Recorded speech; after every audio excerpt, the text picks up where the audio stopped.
Mibali bando sakalaka na yo. Pour qu'on détruire mon Congo na yo. Ya mobali ya butu to mwasi ya butu. Molimo ezoloba que mibali bando sakalaka na yo. Comme ils s'engagent, tu as mettre des portes de part et d'autre pour na koza musa les a passé pour na ye. Mbote ba landi télévision, nzaba pambola bino. Spécialement dans l'émission Prophète de la Solution, donc on parlait sur le phénomène mari et femme de nuit et comment avoir la délivrance dans l'esprit où il y a mobile à Boutou, na moi à Boutou. Il faut vraiment absolument qu'on se débarrasse dans l'esprit où il y a mobile à Boutou, il y a moi à Boutou, ils ont causé des problèmes énormes dans la vie à Boutou, ils ont suivi la vie à Boutou, ils ont même complication. Ba vie à Batou, bazo causer peu de dégâts et belé na ba vie ya Batou. Vraiment, ceux qui sont dans l'abisso déjà, qu'on bosse en ko s'abonner, qu'on liker, qu'on partager pe vidéo oyo et qu'on a la malade mingi pour na yo. Dans le dans la régie, après ça les mamans ko ya délivrance total la ndenge ni bandeko bazo ko contacter biso bandeko bazo ya ici sur place ndenge ni nzamba bazo kangola bango. Merci régie, on se retrouve juste après. Tala miso, c'est démoniaque ça. Au moment où que mili mon mabé bateau supporter. Tala miso. Sors. Nous allons dembo. Ok. Asale la yo. Machandala bayana. Comment la liboko oyoki. Moto toi kangi asale la yo. Na bomi elelo. Na bomi elelo. Na bomi elelo. Gloire à Dieu, votre landa.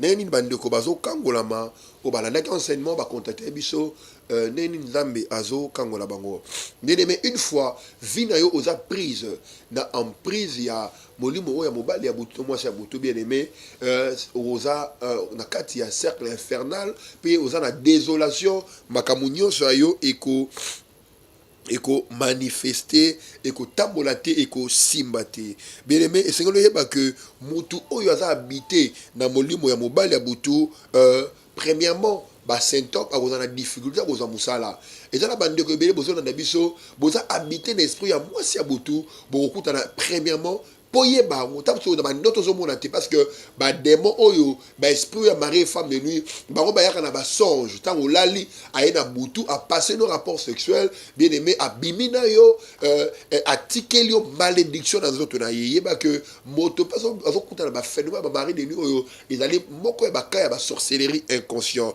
mutu oyo azali posséder na mobile ya butu à cause na ba difficulté à obtenir un emploi c'est-à-dire mutu oyo azali ko vivre na mwasi butu a comme na difficulté à kuta na kozwa musala et ça na ba tebele azo beta de porte de part et d'autre pour na kozwa musala les a passé pour na ye aluka kazwakati na illustration bozo mona papa ozo témoigner na sima tolandango na intégralité papa ozo na sima mwa mkombozo na ye asala ki 18 ans na chômage parce que ça qui habité posséder na mobile ya butu qui possédé na moi c'est Boutou pardon j'allais dire esprit à femme de nous et kangaye pendant 18 ans et kangaye pendant 18 ans tant à contacter biso aya kazo qui délivrance aza ingénieur mouné architecte bazorata marché à plus de $1000 maintenant to bonne pour na ye wana zo témoigner zaba fongolier a vu marché à $18,000 na demisa mpe ko zala kana yo yup to na biso ozana ba problème oyo bien aimé ezali important na yo ko leka na délivrance difficulté ya ko za musala. Deuxième aspect to manifestation tout ce que vous entreprenez finit toujours par échouer. Tout ce que vous entreprenez finit toujours par échouer. Donc, on va vivre échec constant. Moto oyo, moi, c'est un moment habité par l'esprit ou le femme de nuit, bien aimé, de mari ou femme de nuit, à vivre l'échec en permanence. Donc, tout ce que vous va entreprendre, tout ça, l'esprit à mari de nuit, nous sommes entreprendre, on va vivre l'échec. Au sali projet ou échoué. Au côté de la fiancée, les balles ont échoué. Donc, on commence à vivre un échec constant et permanent. Ce qui régit, d'accord, nanga. Botal en déco yo, abandé au côté d'un problème ya moussa, la salle 18 ans à chômage, ingénieur aura marché à plus de $1000. Maintenant, il y a qu'à côté d'un biseau, tout s'amener même tout chasser, esprit on a légué la délivrance. Botal yo a témoigné. Merci beaucoup, Régis. La monnaie n'a pas 16 ans de blocage. et kwesami au nom de Jésus. Betela Yesu maboko maboko maboko. Papa Roger Lobiboé, Aza architecte de formation et pratiquant. Ça les la yango. Mais Azanani architecte. OK, merci. Abandé ko ça la société mon a place et banda 2016 2006 société on est quoi qui na faillite quoi et banda wana a remarqué Société nini? Ewabora. Eboa a? Ewabora. OK, OK. Amen, amen. Alléluia. Ewabora bande kwea, ça dit a remarqué banda Ewabora kwea ti na 2020 oyo, ça dit souka na ye asa limité, souka na ye ya projet au basala reza na c'est $1000. Walekaka likola $1000 ti. Alors, papa lobi eloko monga retenu na Job 36:11. C'est-à-dire, oyo bako yoka pe bako tosa, balwa musala nzambe, nzamba ko sukisa mikolo na bango nesengo. Papa a s'appliquer ki jour pour jour pour na ko tosa pe ko s'appliquer na maloba na instruction musala nzambe.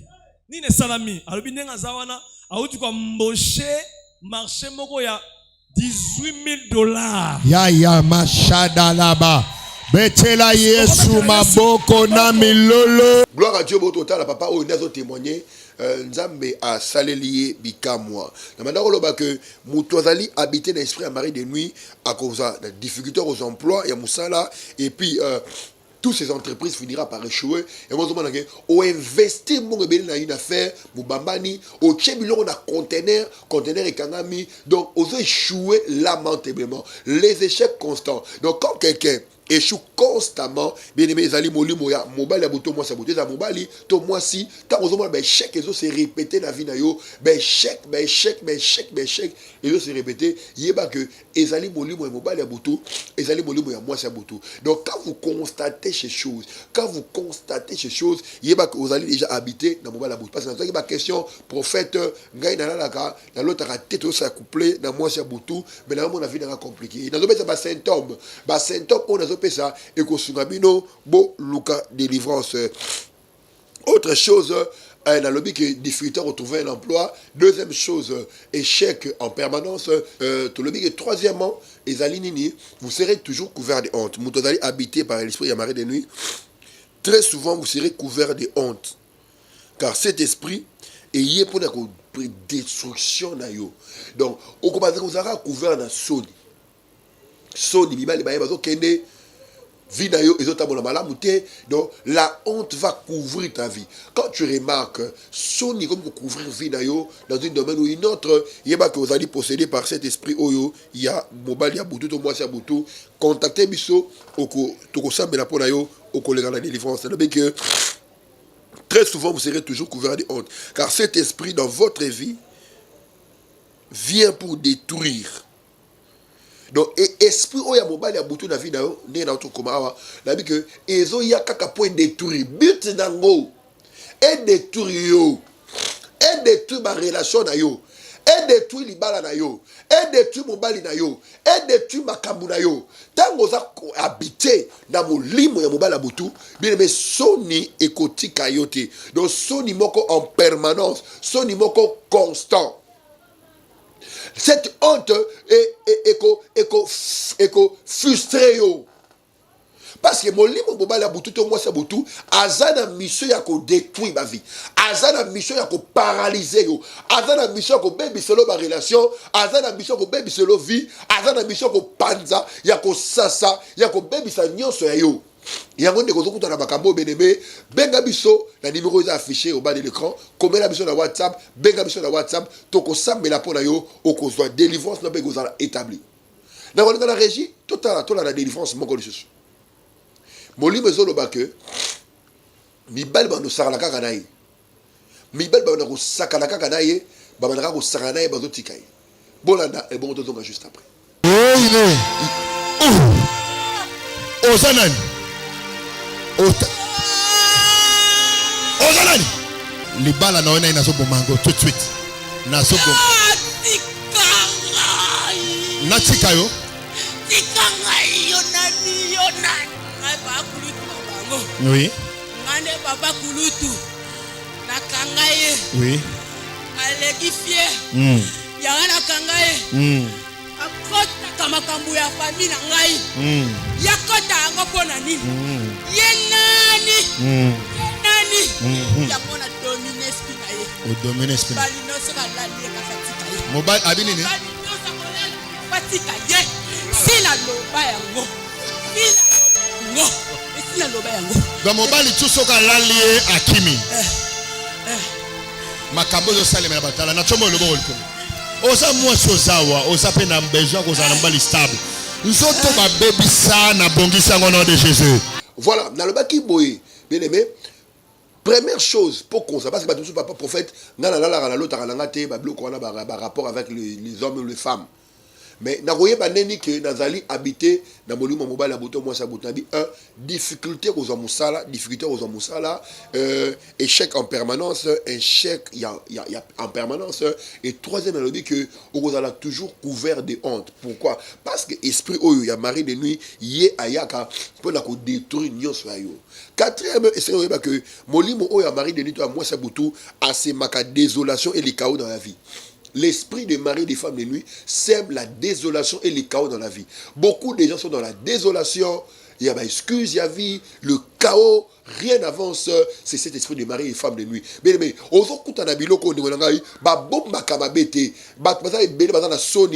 fois ils ont honte de les dire, de les dénoncer. Mais bien aimé, il faut les la délivrance. La délivrance est très importante. Jésus-Christ est venu afin de détruire les œuvres du ténèbre. Toi qui nous suis partout tu es. Contactez Bisso, Tokosambena Ponayo et Okozala délivré. Donc les chaos dans la vie. Vous n'arriverez pas à comprendre votre vie. On comprendre la vie naoté. Donc vie na baki ne badeli esprit suyaka et memaka dégâts na vie. O lukaka musala ozora musala. Des fois ozora musala ou bela la musala te. O banara projet bien o échouaka. Ba mauvaise finalité. Son idée est comme la honte dans tous les domaines. Et quand on a mal à la son, au Sambelaka, mais vu les accords Sony na Sony. Bala bakumba voyou, bakuluna, des enfants, dans la rue, ils ont mis la drogue. Donc, tant qu'on s'occupe dans les blocs de Wanagaï, c'est cet esprit-là qui te gouverne de honte. Et il faut y avoir que mission ya mobile ya Boutou, ya moi, c'est Boutou, na via Boutou, et ils allaient qu'on détruit. Mutu toza possédé na esprit wana aye na vie na yo pona ko détruire ma vertu pona ko détruire biloko malamu oyo za nango pona ko détruire ma chance na yo pona ko détruire étoile na yo pona ko détruire ma bota na yo pona ko détruire mukongo na yo pona ko détruire kibomwasi na yo ba détruire. Donc eux ils sont là pour la destruction. Donc c'est important qu'on ait autre élément basant là pour qu'on sème la désolation et le chaos dans la vie. Tant qu'on a habité dans le monde il y aura que la désolation, le chaos dans la vie. Donc on comprend la vie dans tu ne comprendras pas la vie. Voilà. Pour la femme, les démons Asmodée ou mari de nuit. Chaque fois, il fait l'amour avec vous en songe, il vous rend impur.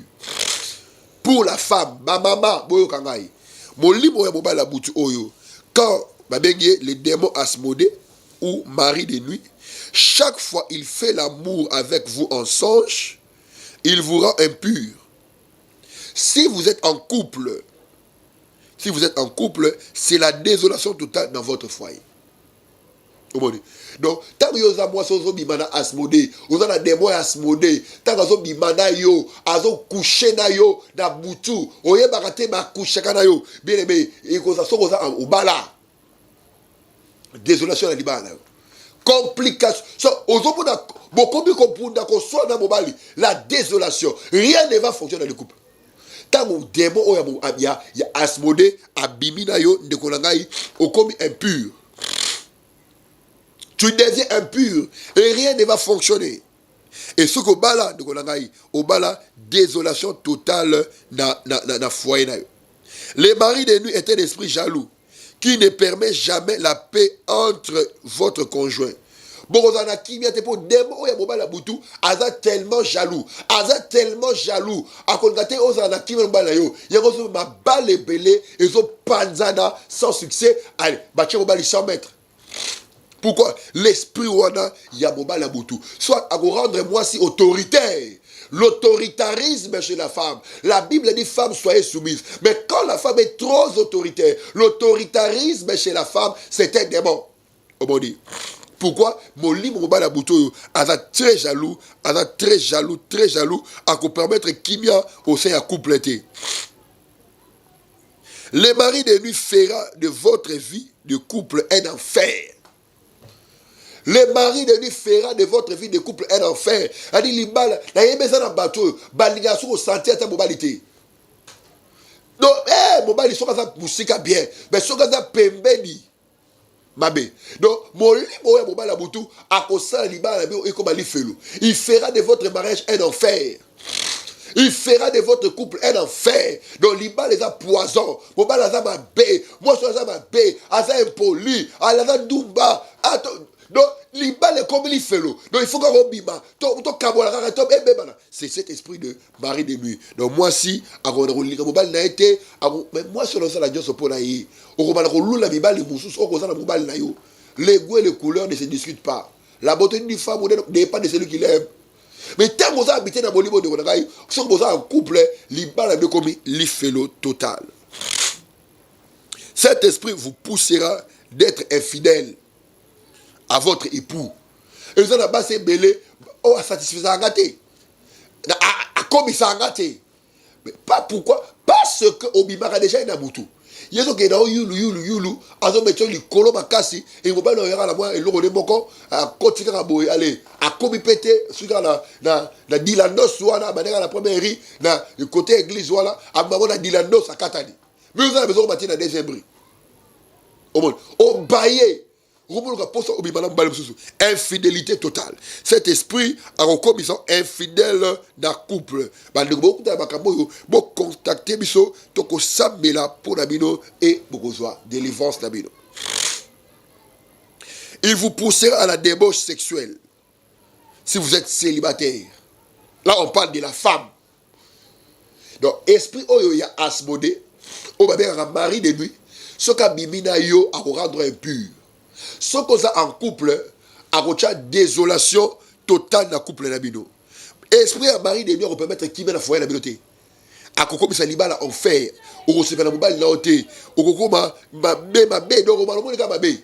Et deuxièmement, il faut voir que à copé ça yo bien aimé esprit à débauche sexuelle, l'infidélité et les débauches sexuelles. Donc il y a beaucoup de femmes comme infidèles, comme on a débauche, donc infidélité tant on a moisi. Au bala et débauche sexuelle tant que vous êtes célibataire.